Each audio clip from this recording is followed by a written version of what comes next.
Good evening and welcome to the Halloween special of MSU Inside Out. I'm your host, Brunette Laney Wilson, also known as Sadie. And I'm Private Pete Maverick, also known as Dalton Davis. On today's spook-tacular episode of MSU Inside Out, we have an interview with an MSU track star who's a record holder here at Minot State. A pickleball enthusiast. We're going to have a live shot with Siri about the event going on at the Dome right now as we speak. Halloween from around the world.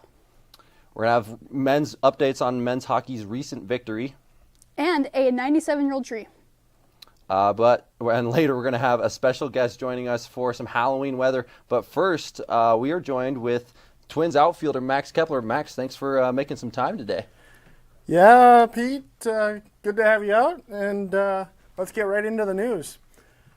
Join Tristan Peckus and his classmates for a food drive at Mesa Arena on Saturday at 7:30.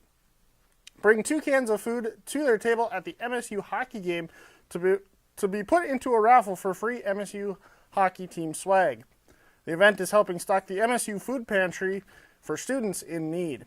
For questions, contact Tristan via email. Harness the power of AI tools with the Academic Support Center and their 30-minute workshop on Monday at 3 p.m. to learn how to use AI appropriately as a study tool. Discover ethical ways to boost your learning. No cheating, just smarter studying. The workshop will take place in the ASC at the lower level of the Golden B. Olson Library. For a complete list of fall workshops, visit the ASC website. Celebrate Veterans Day by entering a poem in the 2nd annual Veterans Day Poem Contest. All MSU students, staff, and faculty, along with Minot community members, are welcome to honor our military heritage through the art of poetry.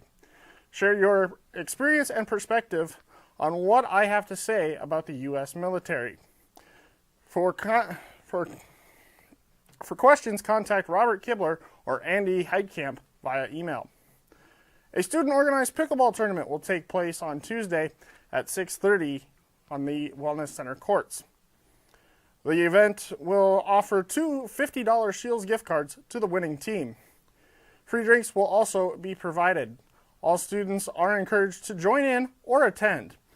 Pete, Laney, we're having some fun things on campus, especially with the holidays quickly approaching. Yeah, we do a lot of opportunities out there. Right now we're going to kick it to a package story with Kalie talking about tree coring.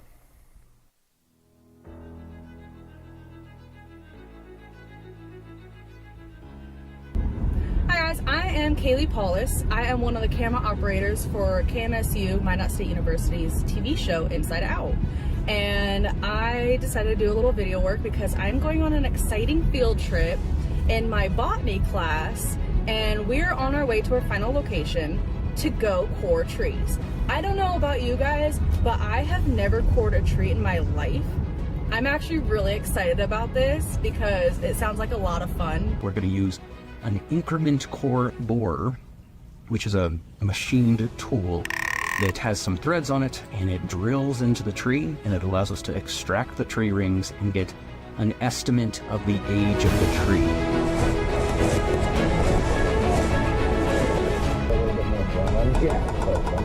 It's a really fun experience to just be able to tap into these guys and see how old they really are.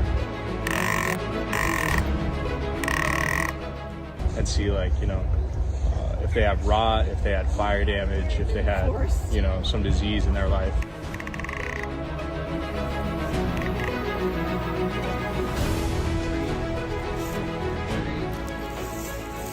Look at that beauty. Woo! All right, guys, I'm back. We are just now leaving the park, and I had a blast. I loved it. Tree coring, check it off my bucket list because who would have thought tree coring would be so fun? This was a unique experience, and I'm checking this off my bucket list for sure. Like, who has tree cored before? Who? It's random, I know. But if you've ever gone tree coring before, comment below on our YouTube channel, Instagram, or Facebook, and let me know your experience because I had a blast. I loved it. So, back to you guys. Thanks for coming in and joining me on my botany field trip, and I'll see you guys later, probably behind the camera this time. Bye, guys. Thank you for that package, Kalie. If you're still interested in getting back into reading, here's Alex with Magnus Chase. Hi everyone, welcome back to my book review. Today we're going to go on with book series you should read if you're just getting back into reading or reading has never been something you like.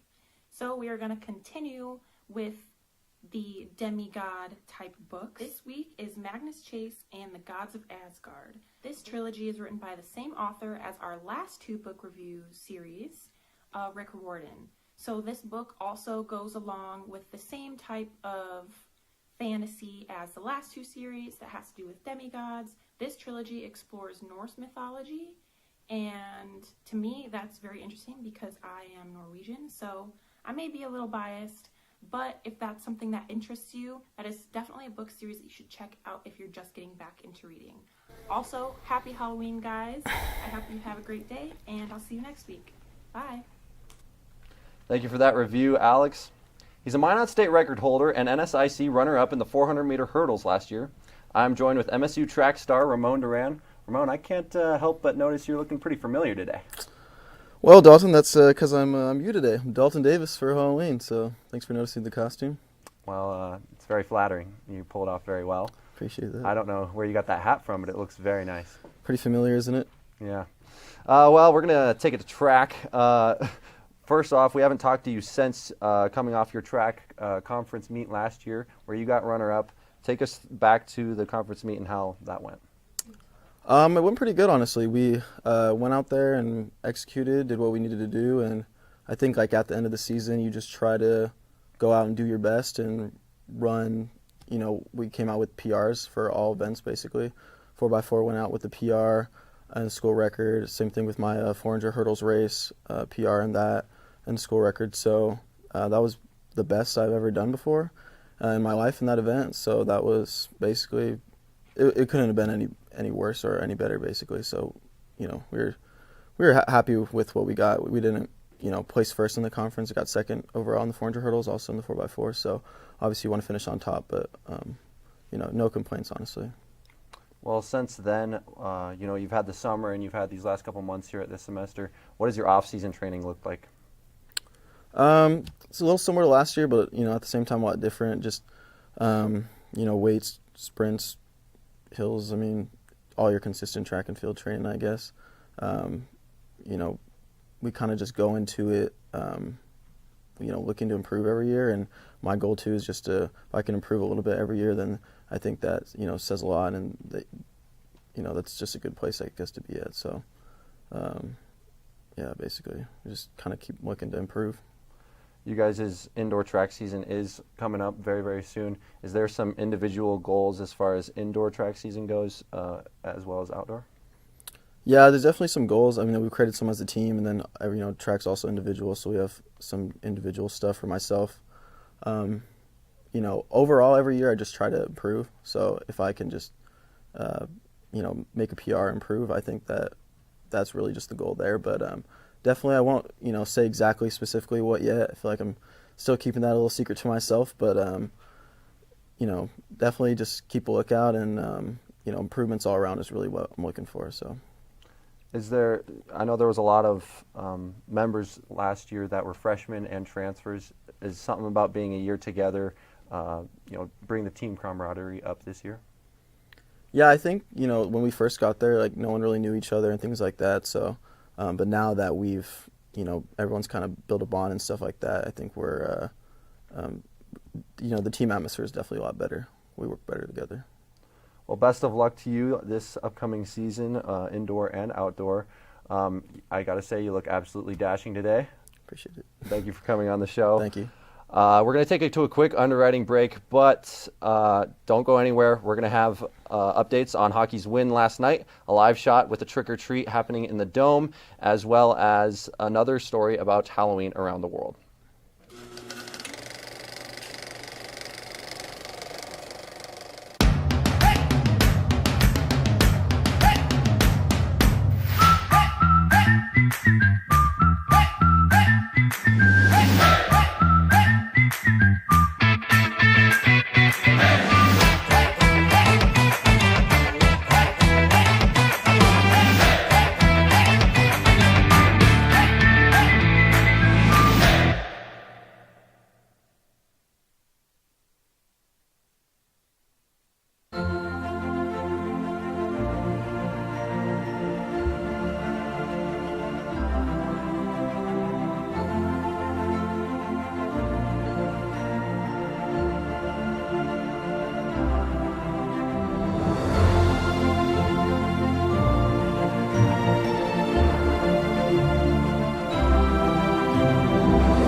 Minot State's small enough that you get to experience a lot of good things. To get into radio right away, TV right away, work as a director, a producer, or a talent on the show. It's really fun to be involved doing all those things.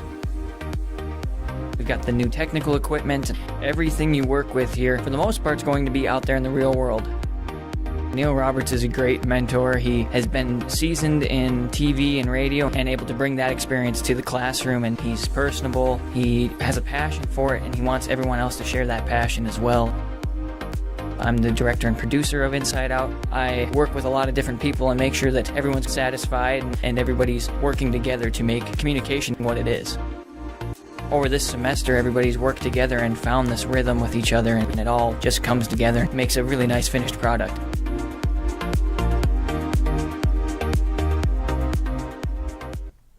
Welcome back to the Halloween special of MSU Inside Out. Guys, we want to preview and give a quick shout out to our KMSU auction that's coming up. It's right around the corner, December 5th at 6:30. I don't know what you guys are doing that day, but show up, tune in on Channel 19. We're also going to have it live, streamed live on YouTube. That we've been working hard in that class to get our donations from businesses across the Minot area, and we want you guys to be there. It's one of the biggest events for us as a communications department, and we don't want you guys to miss out. With that being said, Zoe, what's your favorite food to eat at a sports game? I don't know. It might just be me, but I do enjoy my hot dogs at these events. And speaking of sports, this weekend is packed with home games for the athletics.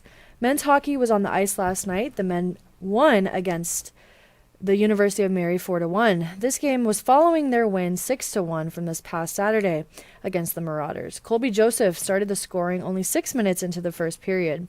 The Marauders tied the game in the second period, making it 1-1. Jay Buchholz followed up by scoring a goal in the second period. And then in the third period, Joey Moffitt and Logan Rands scored 2 goals, making the score 4-1. The Beavers are taking on Grand Canyon University this Friday and Saturday at 7:30. Still on the ice, the women's hockey team is hosting number 12 Lindenwood University.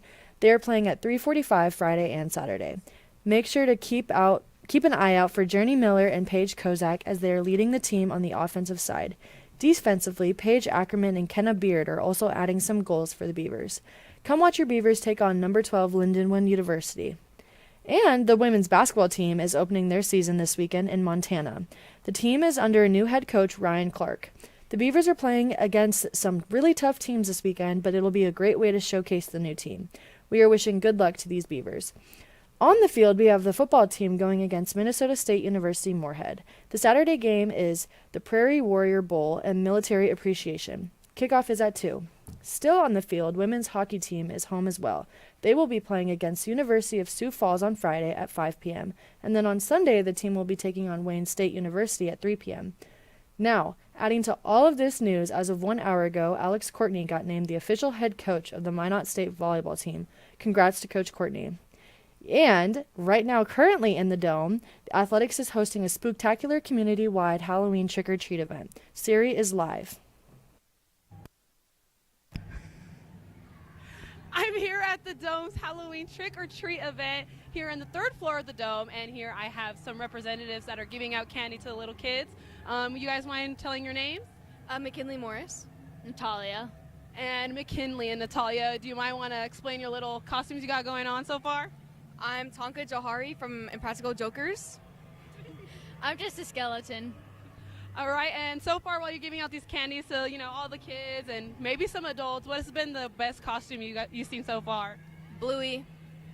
My favorite was Cindy Lou. I saw that one too. It was really cute. So what table are you guys representing while you're giving out this candy? Minot State Women's Soccer. And how did you guys get chosen to give out candy? Our coach asked us to do it. When it comes to adults, what has been the best costume you've seen? Oh, I saw a whoopee cushion. Oh, yeah. I like that one. That one was good. I like that one too. When it's there's a lot of tables here. The women's soccer table's not that well decorated, but what tables do you think have caught your eye so far? I mean, there's one over there who had like basically a haunted house, but I don't know. The hockey, women's hockey, I think. Yeah, this looks good. They're the Ninja Turtles? Yeah, they look good. right, guys, what kind of candy are you guys giving out on these tables, and what candy have you seen? We're giving out like gummies and Tootsie Rolls. Not a good choice. Have any of the kids complained so far about these candies? No, they're actually taking them. So I guess they must be like them. And for you guys, what are your favorite candies? I like Reese's. Okay. Twix and Almond Joys. You like coconut? Yes. I do not like coconut, so that's interesting. But all right. Will you guys be trick-or-treating tonight, or is this kind of just what you're going to be doing this event? This is my trick-or-treating right now. Yeah, I don't think I'm going to be doing anything else. Is it because you feel too old? No, never. No. Just tired? Yeah. Homework. It's not the same when you're 18 years old between being 8 years old. But thank you guys so much for joining me in this table. I hope you have fun giving out candy and see a lot of costumes. And I'm Nick Wild, by the way, from Zootopia. But that was McKinley, Morris, and Natalia. And we're going to kick it back to you guys. Thank you. Thank you for that live shot, Siri. Pickleball is one of the fastest growing sports across the nation, and joining me now is one of those enthusiasts, Dylan Cathcart. Dylan, welcome to MSU Inside Out. Thanks for having me, Gabe. How you guys doing? How did you first get into pickleball, and what drew you into the sport?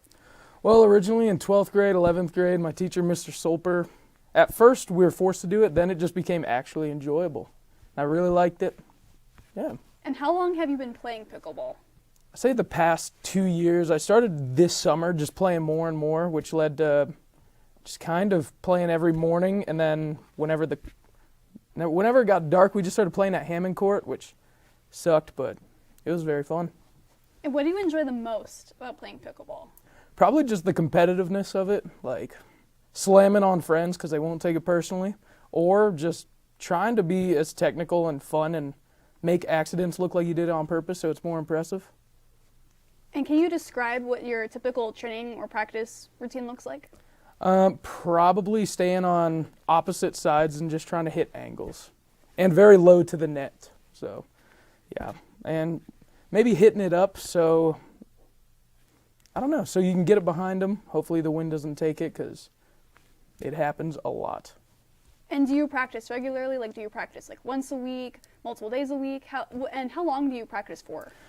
Usually we play for like 2-3 hours every day.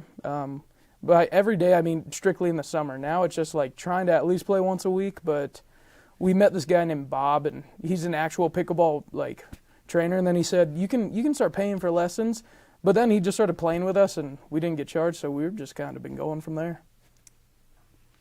Is there any tournaments that you've competed in? Yep. Our first one, mine and my friend Chris just competed 3.0 men's doubles in the Magic City Pickleball Tournament. And we just took second place for our first tournament, which I thought that was very good for our first time. And do you plan on continuing competing in tournaments in Minot? Yeah, I want to up it and kind of go to like Bismarck, maybe go to Grand Forks or Fargo or something, just wherever they have it. And are there any memorable moments or matches that stand out in your pickleball journey? Probably playing with my manager Mason and his wife, because they smashed us, and then I learned that there is a big gap between low level, high level. And what advice do you have, or what would you give to someone who is just starting out playing pickleball? Don't take it too seriously. Play for fun, but understand where your mistakes are, and then just start trying to work and turn those into strengths. What are your future goals in the sport of pickleball? Just play as much as I can. If I can do it competitive, I will, but I do a lot of free play, so that's kind of what I've been trying to do. And finally, for those who may not be interested in playing pickleball, how would you convince them to give it a try? I would say it's just a fun way to get out there. Since it is the fastest growing sport in the nation, it's very easy to get your hands on a pickleball paddle, $1 to $100. You can just grab one, at least see what the hype's about. Well, thank you for coming on the show today, Dylan. Make sure you check out pickleball at Roosevelt Park next year when the season comes back around. Halloween has different traditions across the world. Here is Godwin Great with the report on 3 countries that celebrate Halloween in grand style. Happy Halloween. On this week's International News, we'll be looking at 3 countries where Halloween is celebrated the most. This list was obtained from World Population Review and is set in no special order. Our first top celebrator is the originator of Halloween itself, Ireland. Halloween originated from the ancient Celtic festival known as Samhain. The Celts believed that the boundary of life and death becomes blood on October 31st, allowing spirits to visit Earth. In response, the Celts would dress up in costumes and lit bonfire to ward off the harmful spirits. In the 19th century, Irish immigrants who came to North America brought the Halloween tradition with them. This brings us to our second top celebrator, the United States of America. At this point, you cannot mention Halloween celebration without mentioning the USA. Rated on many websites as the top Halloween celebrator, with the industry in the US having a net worth of $12 billion as of 2023. Halloween in the US has evolved from a simple Irish superstition into a big community-wide event filled with costume dressing, trick-and-treating, and many more. Our last top celebrator of Halloween is the United Mexican States. Unlike its North American counterparts, Mexico did not evolve Halloween. Instead, they integrated it with their indigenous pre-Hispanic traditional celebration, El Día de los Muertos, also known as the Day of the Dead. El Día de los Muertos is a joyful event that is used to honor the deceased family members and loved ones. People decorate with flowers, candles, sugar skulls, and many more. Happy Halloween. Godwin Great, KMSU International News Correspondent. Thank you for that international package, Paul. Guys, that brings us to our question of the day. What has been your favorite costume that you've ever worn for Halloween? Let us know in the comments. Leave a like and subscribe. We're going to take it to a quick underwritings break but after we have a special guest joining us for Halloween weather.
Welcome back to the Halloween special of MSU Inside Out. Guys, we're joined with another special guest, Stitch, doing the weather.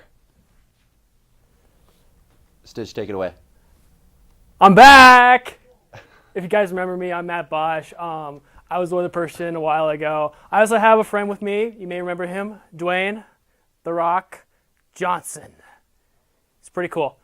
Well, anyway, I'm covering for Madeline today, so let's go over the weather for today. For Thursday, it's going to be 46 degrees with a high of 49 and 23 with a humidity of 36 and wind speeds of 8 miles per hour. So it's going to be great to go outside. Maybe wear some layers under your costume just in case you're going trick-or-treating, but otherwise it'll look good. Let's take it over to temperature at the states with Minot at 52 degrees, Grand Forks at 50, Fargo at 50, and Wilson also at 50, and for Bismarck at 48, Jamestown at 42, Devil's Lake at 47. So really good temperatures to go trick-or-treating today.